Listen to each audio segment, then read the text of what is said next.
My Life and the Ghost of Busch, or A Highly Subjective and Personal History of the Kent, Ohio Underground Music Scene of the 1980s, by Jeff Curtis, as of 1996, with apologies to everyone so poorly portrayed herein. Page 2.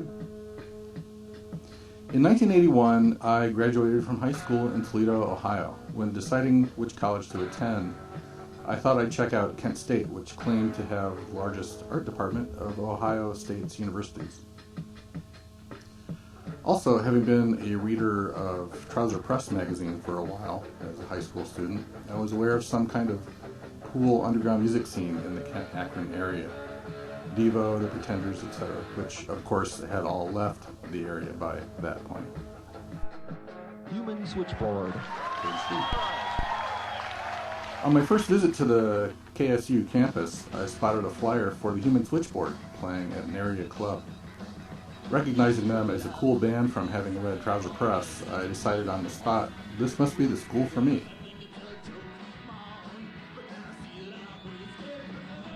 Page 4. The Switchboard, whose LP Who's Landing in My Hangar was pretty typical of early 80s new wave, quasi-60s retro-ish sound, with smart pop lyrics and ubiquitous Farfisa organ sound, was sort of on top of the heap in Kent at the time. By the time I got to Kent that fall, however, they had closed up their record shop and split for other pastures.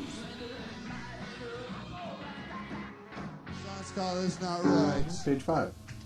Look for it on a single. So the first Kent band I ended up seeing was the F-Models, a highly Ramonesy punk band featuring a skinny illegal immigrant from Canada called Iggy Nation, who looked rather like a fifth Ramone brother.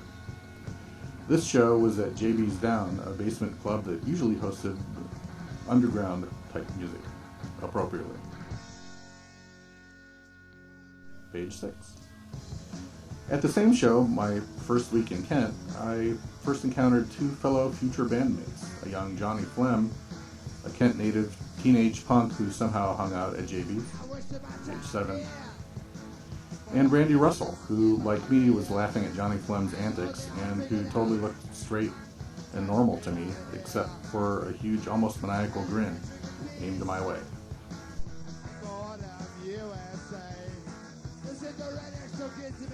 Page 8. Randy, along with his high school friend Tommy Strange, had come to Kent to go to school, but ended up dropping out. Rather than go back to the culturally stifling environment of Sandusky, they stayed in Kent and hung out with the punk crowd. Tommy played guitar in a hardcore punk band called Zero Defects. In October of 1981, they opened the Garbage Store, in the spot left vacant by the Human Switchboard. It was to be a shop selling punk, independent records, fanzines, t-shirts, art, anything they thought of. They both published fanzines too, so it was a place to sell them and to work on them.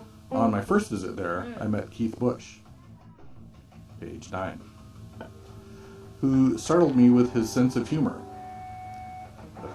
Hey, get fucked for 10 cents. Great deal, huh? And, yes, this was back in the olden days of typewriters. Page 10. And at the New Kent Quarterly event show, I saw him perform for the first time as the one-man band Back to Square One. Just him, his guitar, a drum machine, and his sarcastic wit.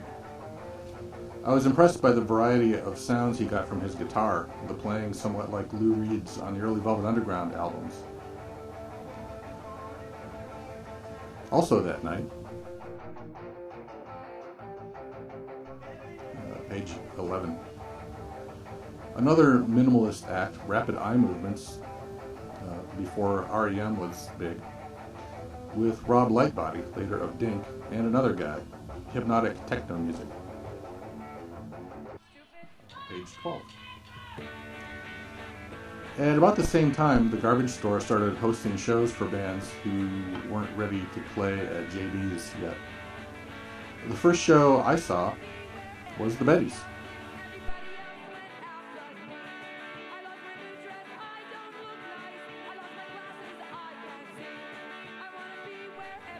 Page 13.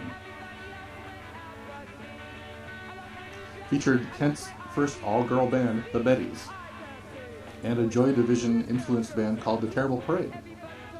The Bettys, who got lots of press in the short time they were together, including a mention in a Trouser Press scene report, were a fun yet thoughtful band. Poppy songs with lyric to make you self-conscious. An anti-dance band, I always thought. They never released any records, but Carolyn Getson put out a live tape. The Terrible Parade, fronted by Alan Grandy, really impressed me with the intensity and moodiness of their songs. He also had a cool guitar style, and their drummer, Scott Pickering, would go on to be in many other Kent and Cleveland bands, including the Ragged Bags and Gem. Terrible Parade released a mini-album, and Alan Grandy is currently, or at least as of '96, in the Cleveland band Jehovah's Waitresses. Page 14.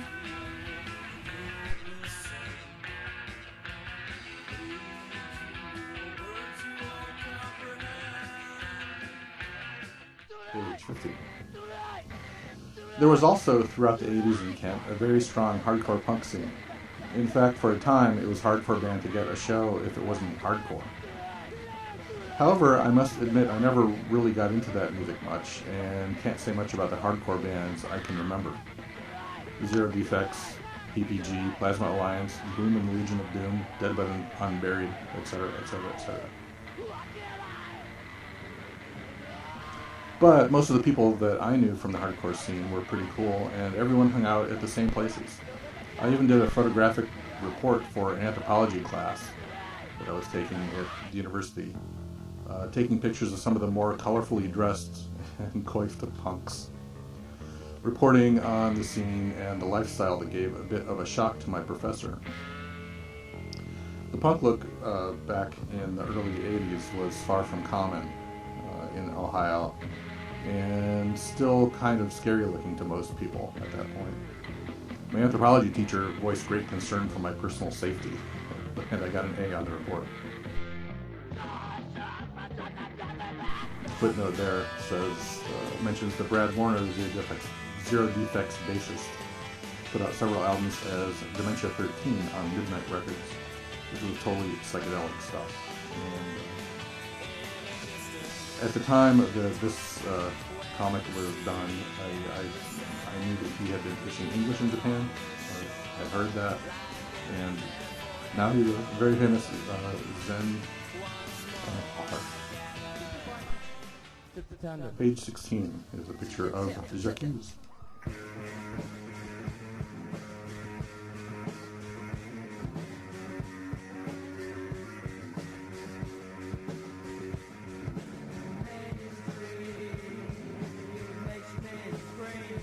Page 17. When my roommate Greg Ledger and I found out about the Bettys breaking up in early 1982, we took the opportunity to ask their drummer Diane Glaub if she would join the band we were trying to start.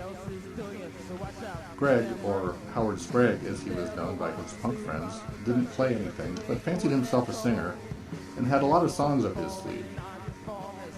I only played bass, and not knowing any guitarists we liked, forged ahead as a minimalist three-piece called Jacques. Influenced by the fall, funk, punk, and whatever else, I was surprised when people actually liked us. Our first show is opening up for the seminal 80s Kent band, page 18, Ragged Bags.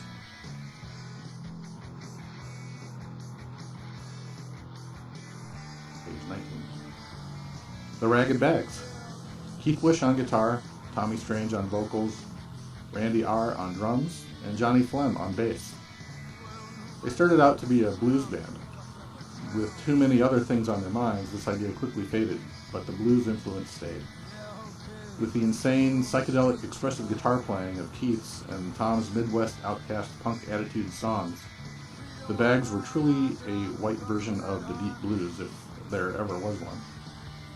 Though there were numerous lineup changes, Tom and Keith remained the core of the band, attempting tours, recording, and making videos. Nothing, unfortunately, ever released during their time. They ruled the underground music scene in Kent for most of the mid-'80s until personality clashes finally ended the band. Page 20, drawing of Keith Busch playing guitar. Page 21. Jim Ellis's Clee magazine did release some Ragged Bags material eventually on one of the CDs that came out with Clee magazine. Page 22. From the ashes of the Ragged Bags, Keith, Johnny Flem, Randy, along with myself and philosophy professor in self-imposed exile, Revolution John, formed the short-lived band Crummy Fags, with singer Sean Wolf Hill providing songs that harken back to punk's earlier heyday in the Cleveland tradition. When that band split apart, age 23, I got together with my oldest friend Craig Martin, my girlfriend at the time Karen, and psychedelic Vatican Pope Mark Twisty to form the Bad Crabs. With drummer Mark Teffer joining, we played our own brand of noisy post-punk, folk-influenced blues, slomp, rhythm rock. Despite feeling universally hated whenever we played, we stayed together for 3 or 4 years, playing out a ridiculous number of times. Usually to about the same 3 or 4 people. Page 24. Not that we were without our fans, having put out our own tapes in local record stores. We soon got a letter from Bill Wita, who told us how he had inspired him to start putting out his own tapes. He has since gone to become an incredibly prolific tape publisher and has several albums out with his band Fuzzhead. Page 25. Keith died on April 15, 1987, tax day, since then called National Stupidity Day. He'd been working with some Cleveland bands and just started to clean up his act when he died of some kind of complications of diabetes, which he apparently was unaware that he had. Page 26 is a drawing of Keith's funeral.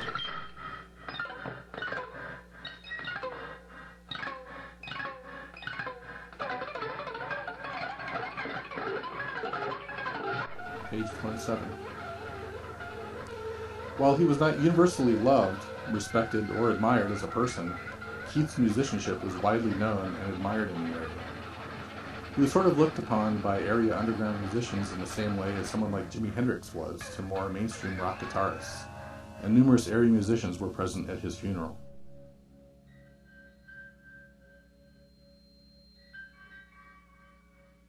Page 28. As for what's left in Kent today as far as music goes, nearly 10 years later, I can't claim to be totally up to date, having moved up to Cleveland in '88. The 3 bands I know of with ties to the great 80s scene are My Pals and Cruel Cruel Moon, the previously mentioned Fuzzhead, and Dink, a techno band with a wild light show that somehow got signed to Capitol Records.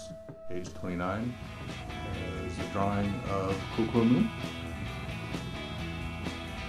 featuring Tim Gilbride, Eric Erdman on drums, Craig Martin on guitar, and Carolyn Getson on bass.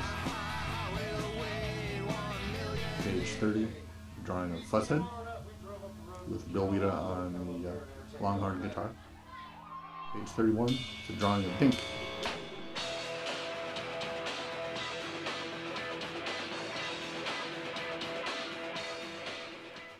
Page 32. Of course, no story about the Kent music scene would be complete without a mention of the Numbers Band, who recently celebrated their 25th year playing in Northeast Ohio, mostly at JB's Up, where they still play most weekends. A rock and bluesy bar band, they were always the alternative to the alternative, and continue to be. I have to say that during my time in Kent, I really did not... I don't think I really appreciated what they did, and now that it's like 25 years after that, I actually do really quite like what they do.